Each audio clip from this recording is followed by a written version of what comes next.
And thanks especially, of course, to Nayat for inviting me and to all of you for being here. Today I'm going to talk about modalities of memory from monuments to memes. In late 2012, just as the term of the Mexican president, Felipe Calderón, was coming to a close, the government unveiled its memorial to the victims of violence. 15 enormous steel stelae, embedded in reflecting pools and stately trees, jut out from an expansive piece of land right on Mexico City's Central Avenue, La Reforma. While there are no victims' names or information about the violence, lofty sayings by prominent Mexican and international thinkers are engraved on the stelae. One anonymous one reads, "Each one of them is a new guest in our memory that gives life to our present." Another one by one, each one of them, one by one we're all mortal. Together we are eternal. The site follows best practices of international memorials. The physical location, slightly set apart, yet proximate to the bustle of the city, which signals somehow that the victims are beside us even though they're no longer here. The massive site reflects the enormity of the issues. The stelae's height suggests the loftiness. The water prompts reflection. The trees and the grass suggest that we are one with nature, quiet and at peace. It's about reconciliation. The architect who won the national competition to build the site explained that one side was made of oxidized steel so that people could scratch notes into it, and the other side of stainless steel to, quote, function as mirrors in which visitors can see themselves and consider that they too could become victims. So, part memorial to the dead, part intimation of one's own death. The outrage started before the memorial was even begun. Several reasons. Felipe Calderón's administration had, in large measure, been responsible for the 600,000 or so killings during his 6 years in office. He declared a war on the drug cartels, which ignited a level of violence unknown in Mexico. The fact that he would commission the memorial and pay for it with government money seems cynical at best. The land the Mexican government gave for the memorial was right next to the Campo Marte military base, which had served, as rumor had it, as a center of torture and disappearance. The military were indisputably responsible for many of the deaths. Then honoring victims in general without accounting for the dead and bringing perpetrators to justice seemed egregiously self-serving. Calderón himself had delayed the passage of the victims' law that offered monetary compensation to victims of violence and would create a national registry to document human rights violations such as kidnappings and forced disappearance. Nothing clearly would be done to assure justice for the victims or their families. Monuments and memorials usually mark closure, erected after the violence is over, such as the memory sites in Argentina and Chile, for example. But the events leading to the epidemic violence in Mexico had not been resolved. The official number of people killed and disappeared since Calderón assumed the presidency in 2006 is around 300,000. The unofficial numbers, if we include the over 120,000 Central American migrants disappeared in Mexico, is much higher. The memorial we saw issued a slight threat. Subscribe to our version of memorialization and closure, or you could be next. Given these factors, poet and human rights advocate Javier Sicilia, whose son had been murdered by the drug cartel, called the memorial, quote, a barbarity and an insult to the victims. He added that this was a monument to violence and not a monument, not a memorial for the victims. So, what options do populations have to remember their missing and their dead when the gold standard approach to memorialization has been co-opted by the government that ignited and continues to engage in murder and forced disappearance? Murder might be a straightforward act of brutality, but forced disappearance is a political project. The uncertainty surrounding the victim's fate, is the person alive or dead, makes it impossible for mourning and memorializing processes to unfold. Disappearance, moreover, entails the purposeful mangling of bodies and evidence beyond recognition. Uncertainty, then, is not the byproduct, it's the goal of disappearance. We will never know what happened. That's the point.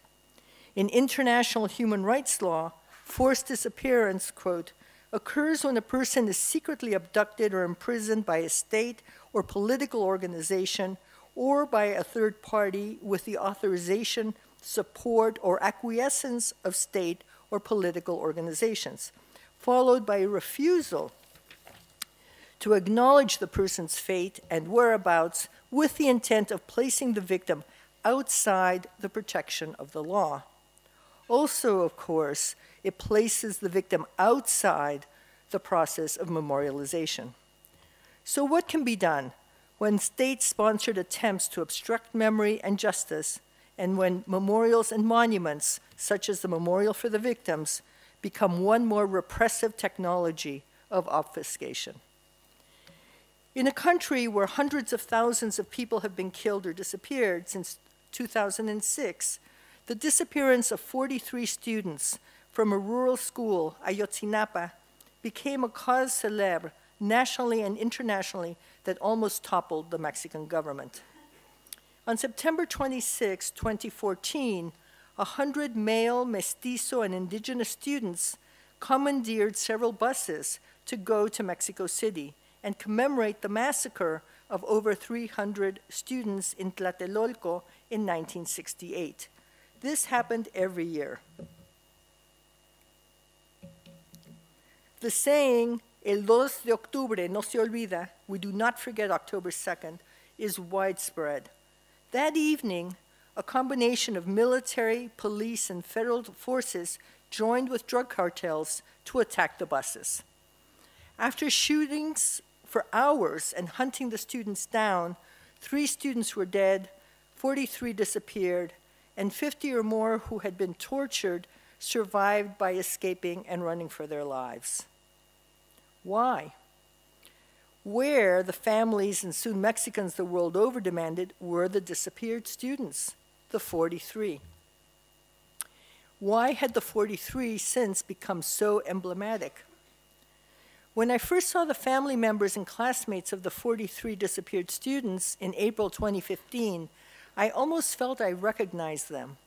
The space was full of enlarged photo IDs of the missing young men. Mothers wore the photos of their sons on their shirts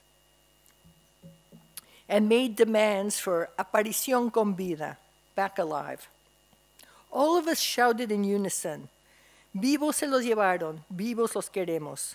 They took them alive, we want them back alive.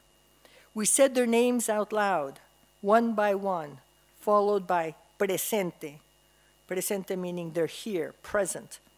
While the memorial to the victims declared them all dead, without proof of their whereabouts or the circumstances of their deaths, these chants affirmed that they were alive, there, in, with, and beside us. Presente, used by activists throughout Latin America to fight the politics of disappearance and oblivion, captures a wide range of meanings. It's a showing up, a form of witnessing, a denunciation, an invocation, a tenacious refusal against officially mandated absence and forgetting, a sign of solidarity, and a contestation powerful enough to conjure up the disappeared as powerfully present. We were all there to acknowledge and support the families of the disappeared and to lend mass and weight to their claims. Instead of a few calling out for justice, There were many. The missing filled the room, made present through the pronunciation of their names, the photographs of the faces, and the stories that people told about them.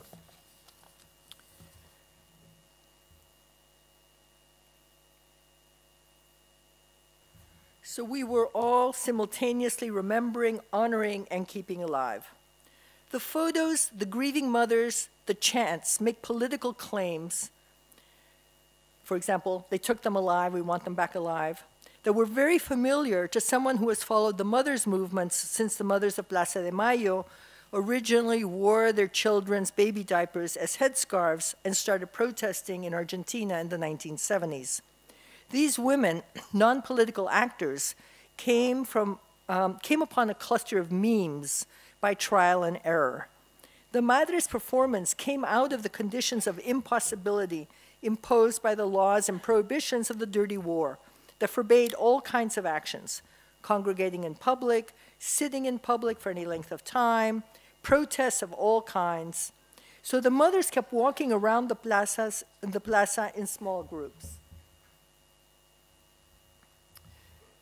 The Madres, confronting the brutal military junta that called itself the father of the patria, needed to be noticed as mothers, saying they were fulfilling their traditional role as good women, good mothers who look after their children.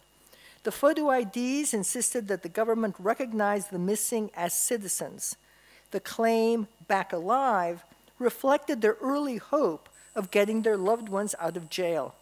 As civil society had collapsed, and with it all possible space of appearance in which people come together in the manner of speech and action, as Hannah Arendt argues, the Madres subverted the space of prohibition into a potent site of reappearance and resistance. Even when that hope of back alive failed, the Madres insisted on it, signaling that they would not accept that their loved ones were dead until the government acknowledged the murders and punished the perpetrators. While many women knew their children were dead, one said to me, "Why should we be the ones to kill our own children? If they're dead, the government killed them and needs to take responsibility." Only then would they accept closure. Gradually, the mother's role shifted into a performance of a collective political motherhood, mothers now of all that disappeared. The mothers, or the Madres, have continued their protests for over 40 years and into the present. Some of the women are now very old. The fact that I recognize this cluster, mother, photo, chant, in the context of the 43, suggested that it had replicated and circulated as a traumatic meme, refuting the official mandates that families get over it, put a stela on it, and move on. At the end of the event, I asked one of the mothers of the disappeared student if she knew of the mothers from Argentina. She had never heard of them. The mothers had transmitted the meme without knowing where it came from. The mothers of Plaza de Mayo's representational strategies had spread. They had become memetic, as in memes. Traumatic memes capturing the affective and political dimension of forced disappearance circulate throughout the world to make violence and loss visible. The evolutionary biologist Richard Dawkins coined meme in 1976 in The Selfish Gene to rhyme imperfectly with gene, accentuating what he saw as the biological mechanism vital in the reproduction of cultural codes, and with the Greek mimesis, or imitation. Memes, which he calls cultural replicators, are behaviors, gestures, ideas, tunes, practices, and so on that catch on and spread from person to person in a version of the survival of the cultural fittest. Good ideas, the belief in God, and the notion the world is flat are cultural units that catch on and then seemingly replicate themselves. Like viruses, like social practices, they are successful only if they catch on, if people continuously transmit them. For a meme to survive and spread in a competitive environment, it must have attributes that give it advantages over other memes. Gradually, the notion and the use of memes themselves became rampant, mimetic, again with an E. But instead of the version of virus-like genetic mutation that Dawkins had identified in cultural memes, memes were now, he noted, altered deliberately by human creativity, in part through political memes, such as the ones I'm exploring here, and digital transmission as internet memes. Whether they start as mutation, such as in the replication of a genetic code, or as a deliberate alteration, say in a photograph, memes, to invoke Richard Schechner's definition of performance, are never for the first time. They become themselves through the force of repetition, by catching on. They become memetic at the time of propagation, never for the first time, but for the second to the nth time. They circulate freely, available for use. No one owns them. Memes cite and build on previous practices without acknowledging where they started or who performs them. Only the most transmitted ones succeed. While memes have linked to mimesis, the nature of the repetition differs. In very broad strokes, we could differentiate between mimetic repetition as replication and mimetic repetition as imitation. Memes, unlike mimesis, emphasize replication and copying, often bypassing the body-to-body contact, as in ideas jumping from brain to brain or proliferating spatially or digitally. It would seem they do not have to be physically present with or to another for the transmission to occur. Memes have multiple ways of entering our system. Where does the agency lie? Mimesis seems more deliberate than mimesis. People continually use words such as contagion and virus to describe mimetic and memetic transmission. The viral component, after all, was central to Dawkins' theory. Does that mean that people have no choice but to transmit materials from their memospheres? It depends. Jingles enter our heads and may be difficult to shake, however hard we try. We tend to be hosts, not agents, in Dawkins' theory. But using a political meme entails choice. Nevertheless, it's hard to assess or to know where ideas and cultural forms originate. Memes repeat through a mechanism of sameness and change. The structure remains immediately recognizable, while inviting others to adapt it for their needs. They spread across borders and territories, involving more and more people and participating in solidarity much more than we thought possible, as in the case with the Mothers Movement. And each transfer, for example, the Saturday mothers that are supposed to be sitting here, or the Central American mothers, or mothers all over the world that now have become mothers in this sense of the disappeared, the families of the 43, the meme simultaneously changes and stays the same. The traumatic meme, like all memes, depends on the simplicity of the structure for its power and efficacy. The woman, the photo, the chant, or demand is actually a cluster of memes, a memeplex. The grieving mother, the photo, and the chant includes recognizable memes in their own right. So the Virgin Mary or the Pietà is perhaps only the best known Western example of the grieving mother. The centrality of mothers as opposed to fathers or other family members in these movements varies from place to place. Because this particular memeplex becomes recognizable after the mothers of the Plaza de Mayo in Buenos Aires settled on it, as I said, through trial and error, three central reasons account for the prominence of the mothers. First, in many of the patriarchal Catholic countries that we see in this, where we first see this memeplex, so this starts in Argentina, Chile, then goes to Guatemala, El Salvador, Honduras, Mexico. Mothers enjoy a privileged symbolic status denied other women. The military did not want to be seen as gunning down unarmed mothers. Secondly, The Argentinian mothers had to leave their husbands at home in order to go to the plaza. The military would have killed them openly otherwise, calling the protest an act of armed resistance by subversives. Third, once the memeplex was circulating globally, transmitting a recognizable story of disappearance and criminality, others protesting the disappearance of their kin could use it to telegraph their loss and their demands for justice. So this is El Salvador and Honduras. The use of mother is often a strategic choice and does not entirely reflect the gender composition of the group. While successful memes are immediately recognizable, and that is what makes them successful, they offer very little specific information. While they speak to the specific violence of forced disappearance and insist that the missing remain presentes, an emotional and political presence, we don't know why the Saturday mothers sit and the Central American mothers go on caravans.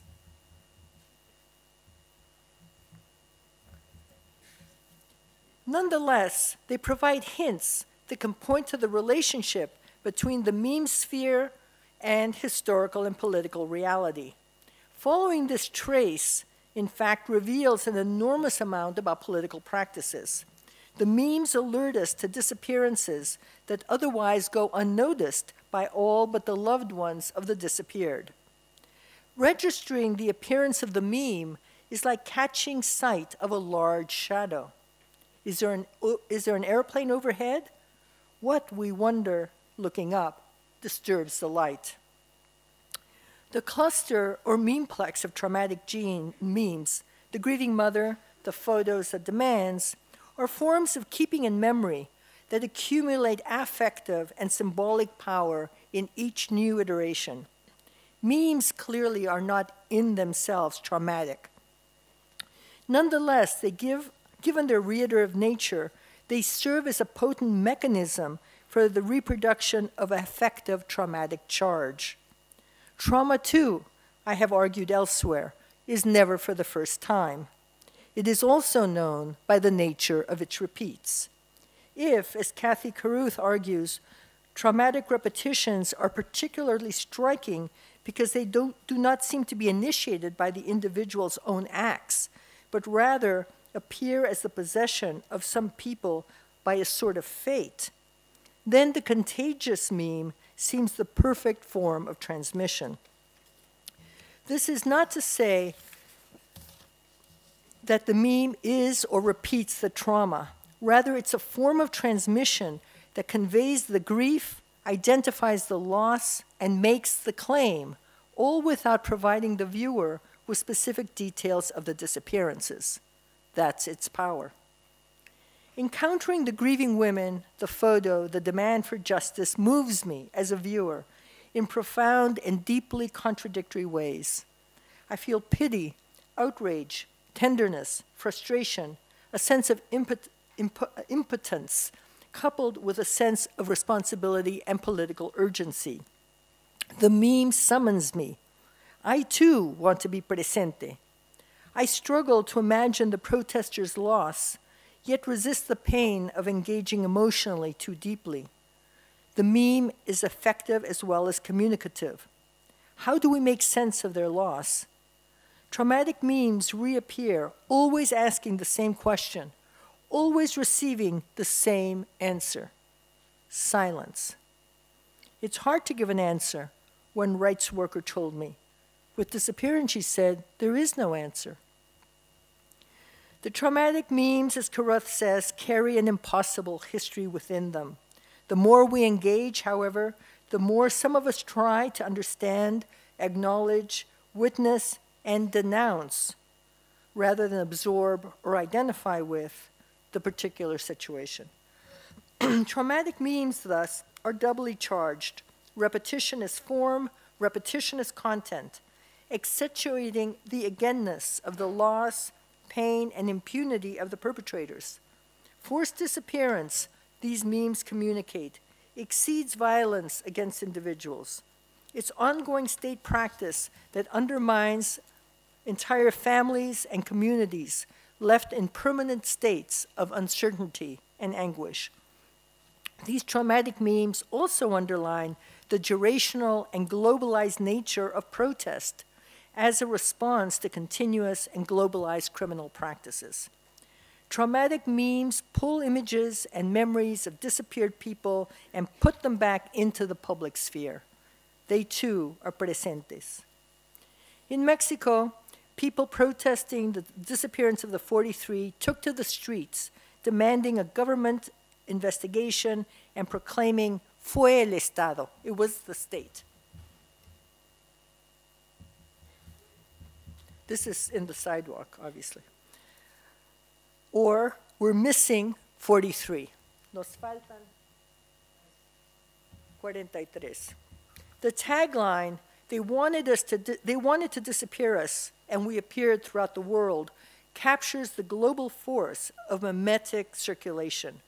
What's particularly powerful about memes and the transmission of memory and political contestation is that they can free themselves from space, that is, memorials and monuments, and from bodies, so for example, the physical limits now of the aging mothers, and replicate themselves throughout public space, online and off. Signs, images, stencils, and other modalities with 43 and minus 43, we're missing 43, appeared everywhere. So, right, the 43 becomes very powerful in a country that can't keep track, not even to the closest 100,000 of how many people have been killed or disappeared. It's hard to walk away without seeing these signs chiseled into the sidewalk, painted on the walls, and stuck to lampposts and car bumpers. People with and without the internet encounter the meme many times a day. The mothers' bodies have given the first impetus to the 43, which circulated widely, only to be again picked up by other bodies with no personal ties to the victims. Now the 43 belong to everyone who struggle for human rights and social justice in Mexico. The Madres' performance, like the enactment of grief and resistance, is far from over. It offers no closure. Like the Madres, who show up decade after decade to make their demands, the memes reappear. They come back again and again to the now and always of criminal practice. Part of the reiteration comes from the fact that the crimes have not been acknowledged or adjudicated, either by the state or by civil society. Part of the mimetic repeat stems from the traumatic nature of injury. For the Madres throughout the Americas and beyond, the claim and the pain become transmittable, bearable, politically efficacious through the ever-present, increasingly ubiquitous traumatic memes. Thank you.